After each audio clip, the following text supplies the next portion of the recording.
Berulang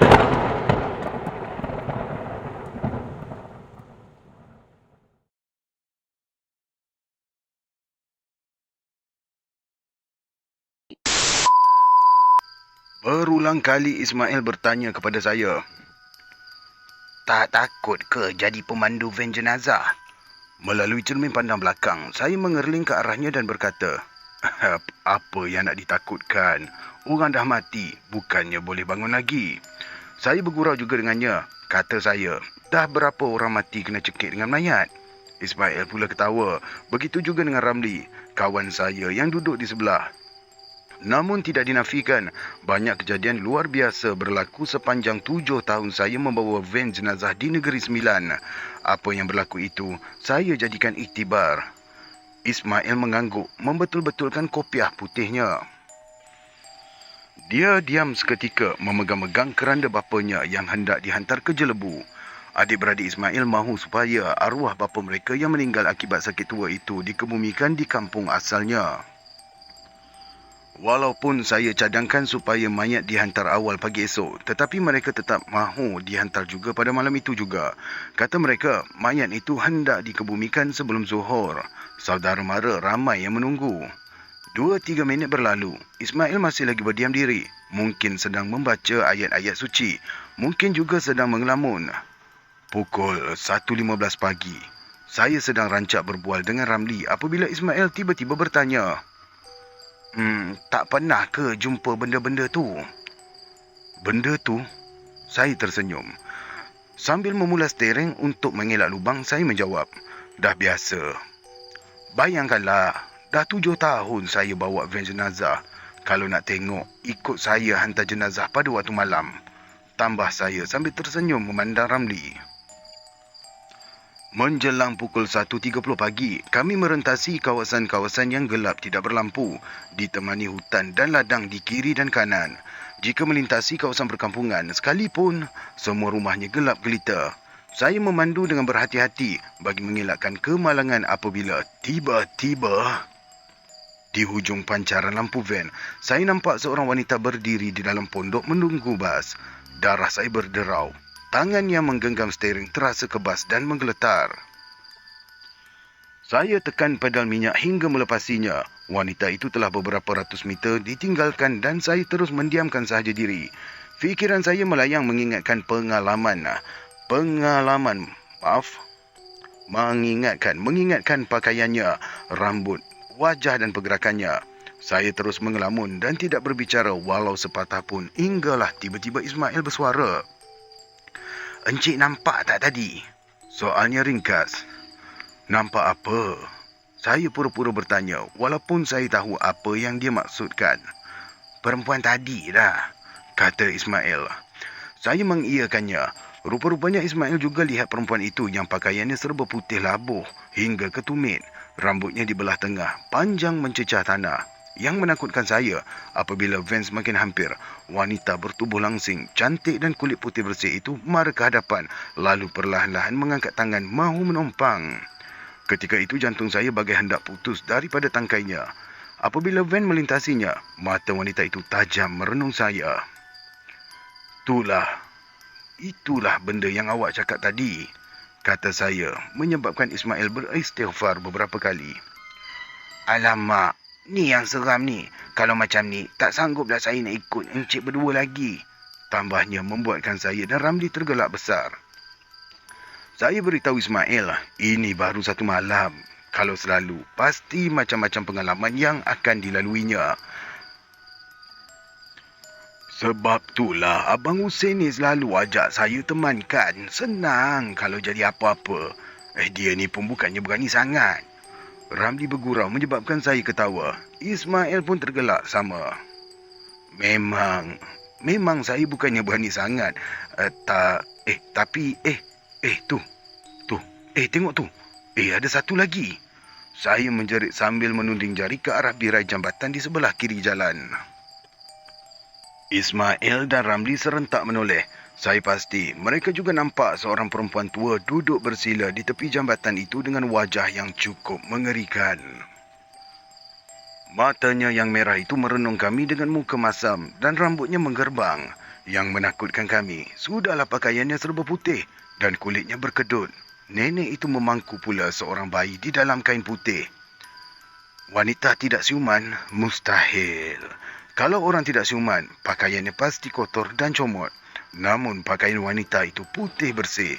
Dan lagi, orang yang tidak siuman, terutamanya yang berusia hampir 100 tahun, mustahil masih mempunyai bayi.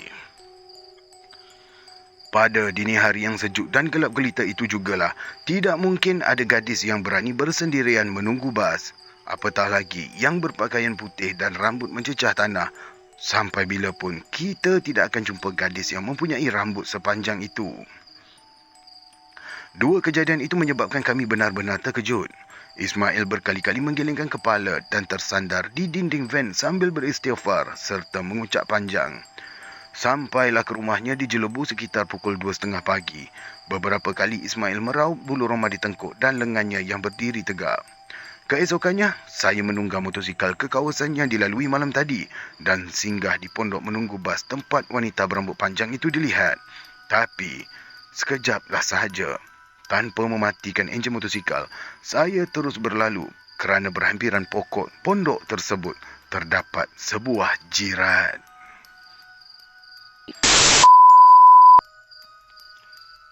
Awal tahun 2009, pada pukul 9 malam, saya mendapat panggilan telefon daripada pihak hospital dan memaklumkan ada kematian. Kata kaki tangan hospital itu, jenazah mahu dihantar ke kampungnya di utara tanah air. Disebabkan sudah malam, saya meminta anak saudara saya untuk menemani saya kerana kebetulan hari itu pembantu saya tidak sihat. Dia setuju dan saya segera ke masjid untuk mengambil van. Hampir pukul 10 malam, saya tiba di perkarangan hospital. Mengikut rekod, jenazah merupakan seorang lelaki berusia 60-an. Setelah mendapatkan surat kebenaran, saya segera memecut van menuju ke kampung arwah. Sabar. Awal lagi nak gagamnya. Perjalanan ke kampung arwah lebih kurang 4 jam. Jenazah ditemani oleh 2 orang ahli keluarga. Seingat saya, sejurus sahaja kami melepasi kawasan rehat dan rawat Pehrang. Amboi, sini pula tempat dia. Baik, kita teruskan. Seingat saya, sejurus saja kami melepasi kawasan rehat dan rawat Behrang. Tiba-tiba, saya ternampak seperti kelibat seorang nenek sedang berjalan di tepi jalan. Nenek manalah malam-malam ni jalan sorang-sorang ni? Kata saya sambil menunjukkannya kepada anak saudara saya. Ya ke nenek tu, Pangah? Balas anak saudara saya sambil tersengih. Hei, kau jangan nak merepek. Balas saya. Kami meneruskan perjalanan. Saya memandu van tidaklah begitu laju. Jalan pula ketika itu sangatlah tenang. Lebih kurang 2 kilometer kemudian. Dari jauh saya ternampak seperti kelibat nenek yang saya lihat tadi. Warna baju dan tudungnya juga sama. Saya terkedu. Betulkah apa yang saya nampak ini? Saya cuba membuka topik perbualan dengan anak saudara saya supaya dia tidak perasan akan kelibat nenek itu. Pak Ngah, tu bukan nenek tadi ke? Soalnya, saya diam dan terus memecut van jenazah. Saya hairan, macam manalah nenek itu boleh berada di hadapan kami. Hati saya semakin rasa tidak tenteram. Saya meminta anak saudara saya supaya diam dan membacakan ayat-ayat suci Al-Quran. Dalam hati saya mengatakan apa yang kami lihat itu mungkin bukanlah manusia. Mustahil nenek itu boleh berjalan lebih pantas daripada van yang saya pandu ini. Saya berdoa, moga-moga nenek itu tidak lagi muncul dan Allah melancarkan semua urusan kerja saya. Lebih kurang pukul 2 pagi, kami semakin hampir sampai ke kampung arwah. Di kiri dan kanan hanyalah kebun getah. Suasana begitu gelap dan sunyi. Sebaik sahaja saya mahu memasuki simpang ke kampung arwah, tiba-tiba anak saudara saya menjerit. Pak Ngah! Saya terkejut. Di tepi simpang masuk itu saya ternampak nenek tua tadi. Dia sedang memerhatikan saya dengan wajah yang sangat bengis sambil menundingkan jari telunjuknya ke arah saya. Tanpa mempedulikan nenek itu, saya segera memecut van hingga sampai ke rumah arwah. Saya lihat anak saudara saya menekuk mukanya dengan tangan. Tak ada apa tu.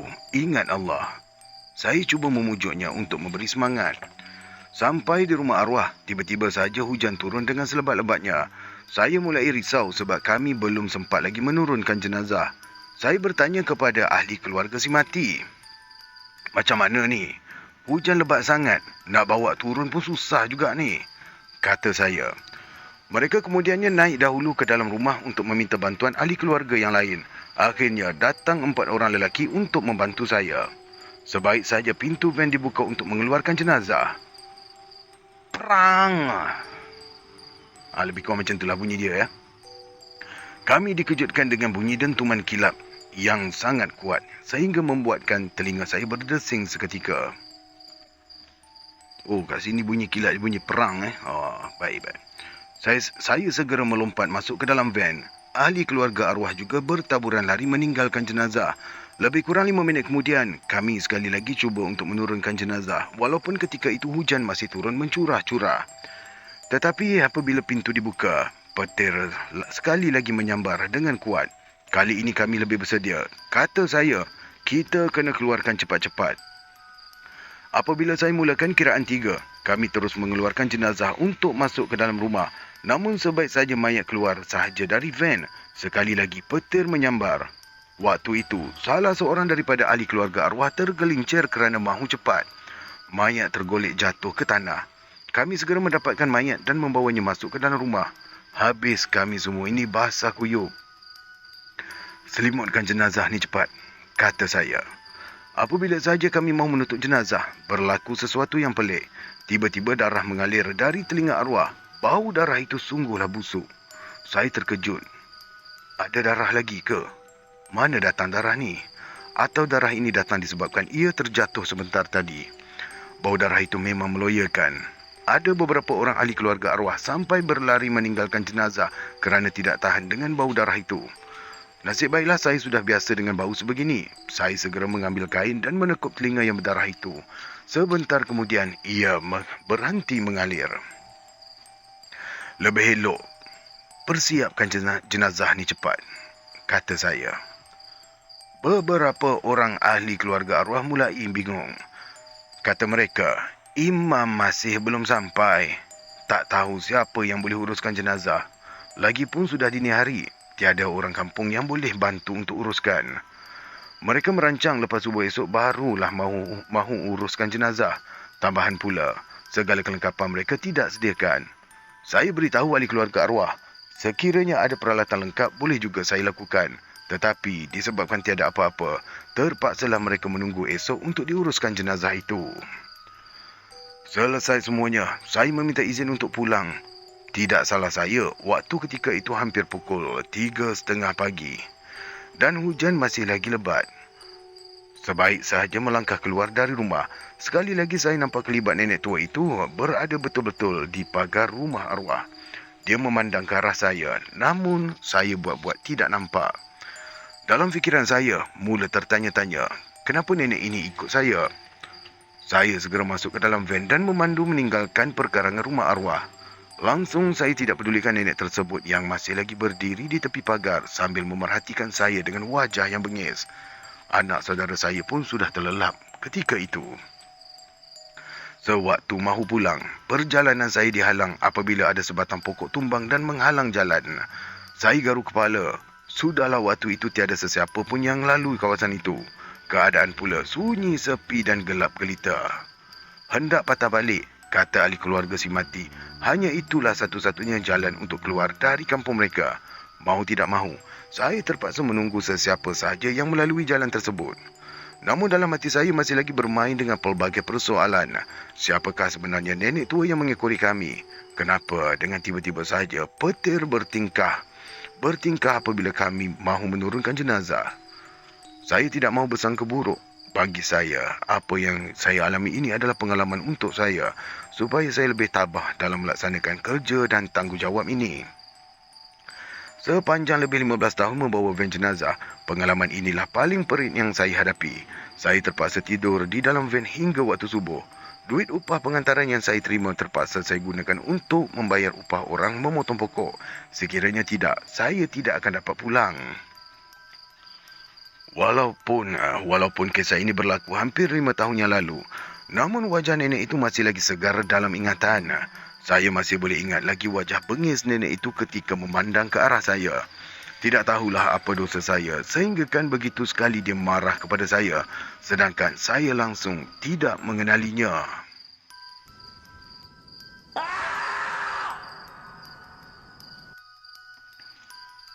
Sejak menggalas tugas sebagai pemandu van jenazah di kampung saya di daerah Perak Tengah, saya tidak nafikan pelbagai kejadian pelik dan menginsafkan pernah terjadi. Bagaimanapun setiap pengalaman tersebut tidak pernah saya ceritakan kepada sesiapa, baik kepada teman rapat maupun ahli keluarga saya sendiri. Saya tidak mahu mengaibkan arwah dan juga keluarganya.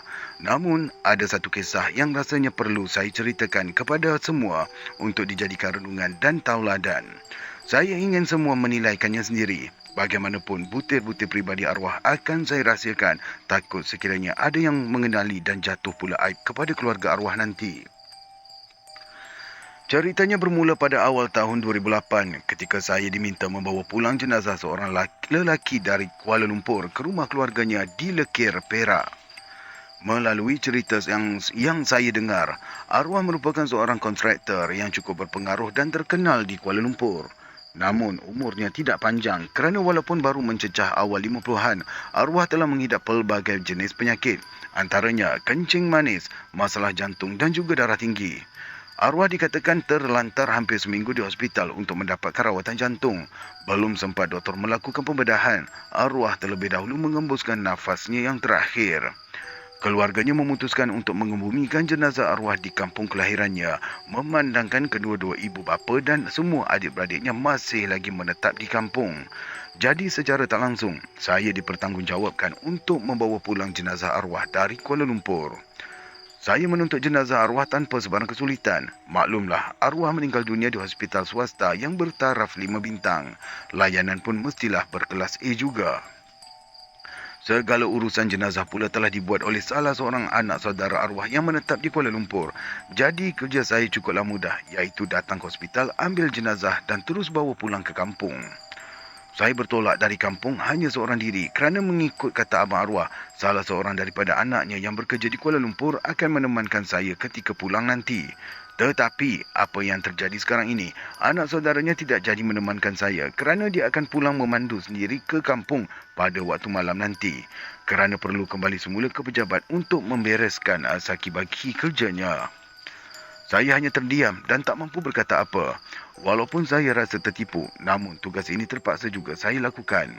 Pelbagai perkara mula bermain di fikiran saya. Maklumlah, bukannya mudah untuk memandu dan membawa jenazah seorang diri. Silap hari bulan, kalau tidak kuat semangat, boleh tinggalkan van di tepi jalan pula nanti. Ketika sedang berkira-kira untuk memulakan perjalanan, tiba-tiba saya disapa oleh seorang pembantu hospital yang meminta saya supaya datang ke kaunter pertanyaan yang terletak tidak jauh dari situ. Assalamualaikum bang. Saya ni nak beri barang-barang peribadi arwah yang ada di hospital ni. Nanti bolehlah abang kasih pada keluarganya dekat kampung ya? Kata pembantu hospital tersebut kepada saya. Saya menganggukkan kepala sambil menunggu mereka memasukkan barang-barang peribadi arwah ke dalam sebuah beg. Tidak lama kemudian, salah seorang daripada mereka datang menghampiri saya sambil berbisik perlahan. Abang, yang ni rasanya perlu ke abang bawa balik dan kasih pada keluarga arwah? Soalnya seraya menyerahkan sebuah kotak kepada saya. Saya mengambil kotak tersebut dan membukanya. Di dalamnya terdapat sebuah botol kaca yang berisi separuh air berwarna oranye kemerah-merahan. Saya membeleknya dengan penuh teliti. Ya Allah, kata saya spontan. Hampir terlepas botol itu dari tangan apabila saya dapati ia adalah botol minuman keras. Saya terdiam dan tak mampu untuk berkata apa-apa. Pembantu hospital tersebut hanya diam memandang saya. Namun saya dapat rasakan dia juga faham dengan apa yang bermain di fikiran saya ketika itu. Saya lantas memasukkan kembali botol tersebut ke dalam kotak agar tidak dilihat oleh petugas-petugas yang lalu lalang di situ. Yang sebenarnya, jururawat yang merawat arwah sebelum ni ada bagi tahu saya yang arwah ni memang kuat minum minuman keras ni. Sehari dia boleh habiskan sebotol masa terlantar dekat wad hari tu. Ini pula botol yang terakhir sebab arwah tak sempat habiskan sebelum dia meninggal semalam. Kalau nak ikutkan memang kita tak benarkanlah siapa-siapa pun bawa minuman keras dekat hospital ni bang. Tapi abang faham je lah ya. Bila hospital standard macam ni, nak minta apa pun boleh. Janji ada duit, semua pun boleh request. Sambungnya sambil merenung saya. Saya mengangguk-angguk faham. Memang saya akui kuasa wang mampu membeli dan mengubah segalanya. Sebab itulah saya sering berpesan pada anak-anak agar jangan menjadi hamba duit. Biar hidup bersederhana, janji berkat di sisi Allah SWT. Saya akhirnya mengambil keputusan untuk tidak membawa minuman keras itu pulang. Sebaliknya, saya meminta pertolongan pembantu hospital tadi agar membuang sahaja botol tersebut. Lagipun saya tidak mahu ada pula yang tahu tentang aktiviti arwah di hospital. Bagi saya, apa yang telah terjadi itu biarlah di antara arwah dengan Allah SWT. Saya tidak mahu berburuk sangka. Manalah tahu arwah sempat bertaubat dan Allah telah mengampunkan setiap dosa-dosanya sebelum dia menutup mata. Lagipun bukan tugas kita untuk menilaikan buruk baik dan dosa pahala seseorang itu. Saya mulakan perjalanan dengan membacakan doa dan beberapa potong ayat Al-Quran agar perjalanan saya dihindari daripada sebarang kejadian buruk dan perkara yang tidak diingini. Namun saya tidak tahu kenapa jantung saya sentiasa berdebar kencang dan berasa tidak sedap hati. Saya cuba membuang perasaan tersebut jauh-jauh namun tetap tidak berhasil. Tidak dinafikan bahawa membawa jenazah seorang diri memang merupakan sesuatu yang amat mencabar. Pelbagai andaian buruk bertalu-talu menerjah masuk ke fikiran. Namun, saya cuba kuatkan semangat. Saya cuba berfikiran positif agar pemanduan saya tidak terganggu dengan perkara-perkara karut yang tidak masuk akal. Apa yang penting sekarang ialah saya kena cepat sampai ke destinasi agar keluarga arwah dapat menguruskan jenazah ini secepat mungkin. Ada kalanya saya terpaksa memecut laju kerana tidak mahu mengambil masa panjang memandangkan hari akan beransur gelap. Lagipun saya risau juga jika tiba-tiba kenderaan pula yang buat hal. Tambah pula saya seorang diri. Mintalah agar dijauhkan semuanya itu. Saya memandu sambil bernyanyi-nyanyi kecil mengikut alunan lagu yang bergema dari dalam kenderaan. Sekali-sekala saya menjengah ke belakang untuk melihat keadaan keranda. Takut-takut kalau ianya berubah dari posisi asal. Maklumlah, ada kalanya ketika membelok dan memecut laju tadi, saya seringkali terlanggar lubang. Itu belum campur dengan keadaan van yang seringkali terhuyung-hayang gara-gara permukaan jalan yang tidak rata. Cuaca di luar semakin merangkak gelap. Gema azan maghrib sayup-sayup kedengaran dari luar kenderaan. Van yang saya pandu juga sudah pun melepasi pekan hijau. Saya memperlahankan kenderaan dan masuk ke masjid berdekatan untuk menunaikan solat maghrib. Mengikut perkiraan saya, dalam 3 atau 4 jam lagi sampailah ke destinasi yang dituju. Selesai menunaikan solat, saya meneruskan kembali perjalanan. Keadaan jalan saya agak lengang. Maklumlah, laluan yang saya tempuh ini merupakan jalan dalam kerana di sepanjang laluannya terdapat banyak kampung-kampung dan estet. Baik, kat sini saya boleh bayangkan sebab saya adalah beli rumah dekat Setiawan tu.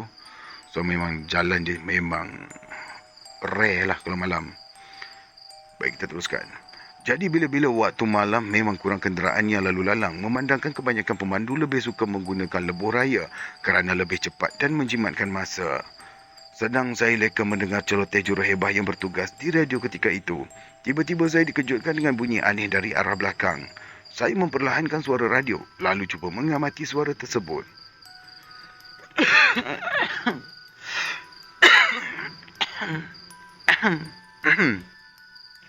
Saya segera memasang telinga.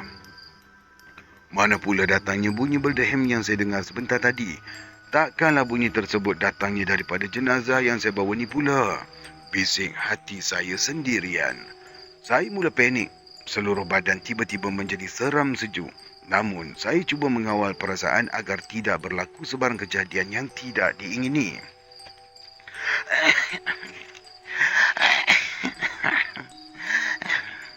Bunyi suara berdehem tersebut semakin jelas kedengaran. Kadang-kala nadanya kuat dan ada kalanya perlahan. Terus terang, saya katakan yang bulu roma saya berdiri tegak ketika itu. Saya cuba membaca ayat-ayat suci Al-Quran tetapi langsung tidak mampu keluar dari mulut.